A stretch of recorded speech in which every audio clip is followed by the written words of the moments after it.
Right, welcome to another video, guys. What I've got for you today is known as, quite frankly, in the car world as Godzilla. And the actual car I've got here today is a DBA model, so it's the facelift 2011. And I mean, these come with a bit more power, better gearboxes, bigger brakes, so an overall improvement over the CBA model, the 2008 to 2010 cars, or 2011. So yeah, I mean, correct me if I'm wrong on that one, but yeah, I'm fairly sure they come with all these extra bits and bobs and stuff. So yeah, I mean, overall, it's a better car than the previous models, purely because they ironed out a few of the issues. And the actual car I've got here today it's had a stage 5 tuning package fitted by a reputable GTR specialist. So as you can imagine, it goes quite well. I mean, standard power on this is 525, if I'm right in thinking. And with all the upgrades, it's running just shy of 800 horsepower, 799. But that's only on race fuel. And in the time that I've had it, it's to be fair, I've very rarely driven it. It's come out probably about 5 times, 6 times, and I've always ran it on higher octane fuel, your 99. So on 99 run, it's at the most it's running at 763. I mean, that's plenty enough power for the road, to be fair, and I've got no intention of going on track with it. It's just a car that I've always wanted, so went out and eventually I managed to buy one. We'll go for a little walk around the car, and then we'll go for a little drive. We'll go through a few of the bits that are on the car, and yeah, and on the drive we'll just show you guys, you know, what it feels like to drive and stuff. So yeah, I hope you enjoy the video. I'm fairly new to the YouTube and vlogging scene, so please help me grow. I've got plenty more content to come. There's a fair few performance cars I've got to go through still at the moment. So yeah, just subscribe to my channel, share the video, give it a like, and yeah, thank you very much for watching, and hope you enjoy the video. So here it is, the Nissan GTR R35, and I must admit it's a monstrous car. To be fair, it's with the power it's running as well. It's obviously a massive improvement over standard sort of power. I mean, in standard form, they're a beast of a car. They're a monster. But when they've had a few little bits done to them, it completely transforms them. They normally at the top of the rev range, they tend to drop off a little bit. But with the upgrades this has had done, the power is all the way up towards like the top end of the rev range. So as you can imagine, it pulls like a bloody train. So yeah, I mean, it's fitted on the exterior. It's got some aesthetic mods on it. It's got a carbon fiber vented bonnet. I believe it's like a Revo style carbon fiber bonnet. Obviously the small number plate, that's something that I had done myself. I didn't like the standard UK size plate. I've still got the UK plate, which does go on occasionally, depending on if it's being driven or just photoed. So yeah, and it's fitted with these forged Vossen 20-inch alloy wheels. Not a massive fan of them on this car, but they were already on the car when I bought it, so it's they could stay unless I can find myself a standard set of DBA wheels. Yeah, and I mean, the paintwork, Daytona Blue Pearl, what a stunning colour. I've not been a big fan of blue cars overall, but the GTR, the DBA model of the GTR, blue was one of the higher. It was up at the top of the list for me. It had to be a blue one. There's too many white ones floating around, and it just had to be something a little bit different. So apart from the carbon fibre bonnet, it's also fitted with a carbon fibre rear spoiler. It's a little bit more raised than a standard spoiler, and again, it actually suits the car quite well. The middle post is blanked off on this. That's just the way the spoiler is, and it's an adjustable spoiler. I personally reckon it suits the car quite nicely, but yeah, each to their own. And yeah, and it's also got carbon fibre side skirts.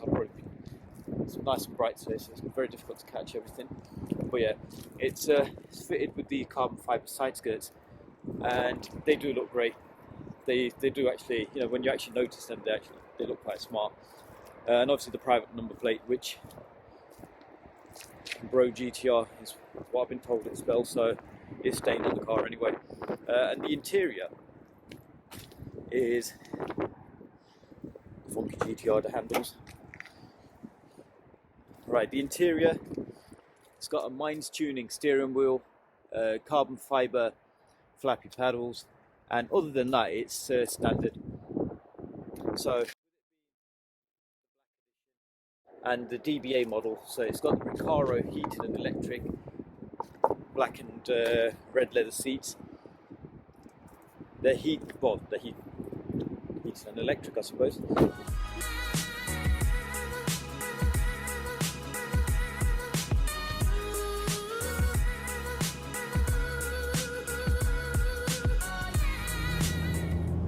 Right, so here we are, folks. We'll just go for a quick little drive, and as mentioned before, I'll go through a couple of the bits and what it feels like to actually drive this thing. And it's as a daily sort of car, it drives it drives very, very nice, very good. They're quite refined considering the nature of the car, and with the exhaust and loud exhaust and all the rest of it on there. But yeah, it still drives quite nice, to be fair. And the only thing you realise when you're driving this is the sheer size of it. It is a very big car. I mean, I've compared it to driven like, an S-Class Merc, and I won't say it's too far off the size of an S-Class Merc to drive. But the only thing is, obviously, with these, the rear seats are they're not really designed, I'd say, to carry rear passengers. But yeah, they're there. They're still there. They're a bit of a faff to get in and out of. But I mean, that aside, everything else on this car is just is amazing. In simple terms. Yes, I mean, just in general, everything. The cockpit is absolutely perfect. Everything you need is right there in front of you. It almost reminds me of like the old school Toyota Supras. They were great. I mean, for their era, they were fantastic. And these have got a very similar sort of layout, with the sense that the whole center console faces, slightly towards you, and it's a great sort of car. Everything is right. The driving position is right. I mean, this has got a carbon fiber bonnet with the vents on it, and the vents do stick out, protrude above the actual bonnet. So sometimes you have to just sort of like pop your head over the top just to see over the actual vents. But it's perfect. I mean, everything is absolutely spot on. Nissan have got this car to a T. I know a lot of people have actually said about these cars is that Nissan designed the outside and all the performance side of things. Oh, nearly killed a squirrel. But they forgot to spend some money on the interior. Now, I don't know, I don't really agree with that. I mean, the interior is very nice. It's got leather on the dashboard, leather all around here, carbon fibre effect, centre console thing.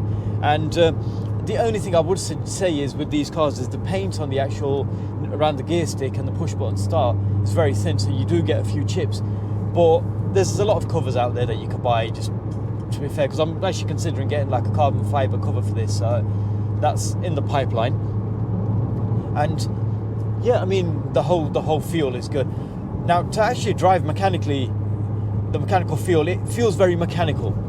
In a sense, it's not as refined, and the gear changes at low sort of casual driving aren't as smooth, shall we say, as my previous. I had an RS3 and the 8V, and that car you could quite literally just jump into drive, and it was very smooth. These, you can feel, they're a bit more clunky, a bit jerky, ever so slightly, than the RS3. But that doesn't detract from the overall feel of this car. The gear change is fantastic on this. Honestly, it's on par. Especially when you drive it in manual mode. In auto mode, yeah, they are a bit sluggish and stuff. But yeah, I mean, second gear now will.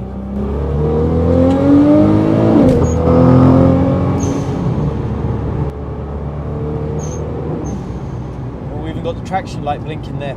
I mean, like I said previously, it pulls like a train. Honestly, it is. This thing puts a smile on your face every time you drive it. That's guaranteed. A standard GTR, amazing cars, but this thing is one notch above that, and it just feels absolutely awesome to drive. If you've actually considered buying an R35 GTR, I highly recommend, don't pull yourself back. They're an experience. They most certainly are an experience. I mean, I've driven quite a lot of high performance cars, and some of them are just fast. Some of them don't even feel overly fast, and they're highly rated, and they haven't got a drive to them. They haven't got anything really going for them. But this it feels amazing to drive. It's got the power. It's got the bite, should we say, to back up its bark. And they've got a presence on the road. You can see a GTR coming from a mile off. I mean, prior to buying this car, I had high expectations, especially after watching all these reviews, as you do. And everybody was going on about, how this car's like this and this is like this. And it was something that it set the bar quite high for myself. I was expecting a lot. And to be fair, this car's not actually let me down a single bit. It's not let me down a single bit. It's got everything I was hoping for, and it's here as we go.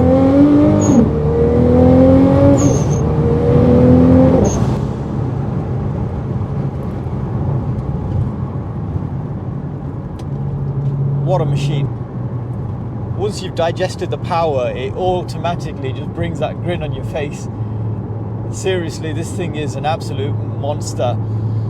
Absolute monster. I mean, I could go around talking about this car all day, all night, but honestly, if you're ever in a position to buy one and you're looking to buy one, do not be put off by the horror stories and all the rest of it.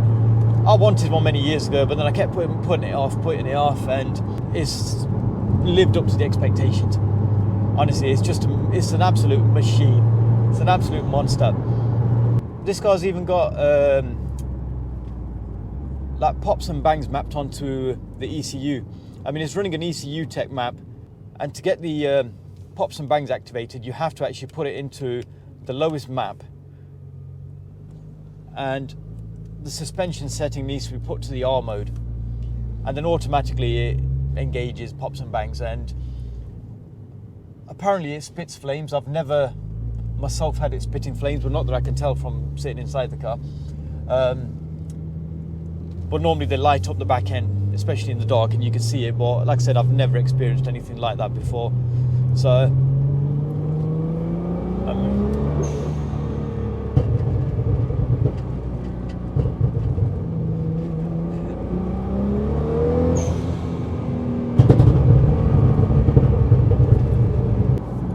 I'll put a clip on there that I recorded a few days back, and you can hear the pops and bangs. I mean, on the actual clip it sounds a bit tinny, but it doesn't. In real life, in the flesh, it bangs.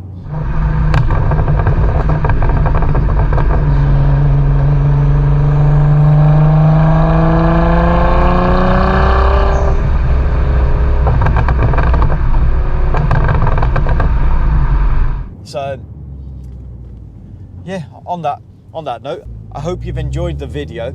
Like I said previously, I'm only new to this thing. I mean, it was something that was recommended to myself to try and take a stab at, and I'm trying to take a stab at it, and it's a bit of a nerve-wracking thing, but overall, hopefully, like I mentioned, hopefully you enjoy the content. I've got a fair few of the things. I've got cars that I can get hold of through friends and the circle of friends and stuff that I can review, and they're all cars that you'll enjoy. So please subscribe to the channel, help us grow, like the video, share the video, and yeah, thank you very much for watching. I appreciate it. It is a big thing for me, so I appreciate all the likes and all the shares and all the subscribes. So if you could go ahead and do them, that would be fantastic. And yeah, please watch out for the next video. Click on the bell notification just so you know whenever I've uploaded something. And thank you very much again. Thank you.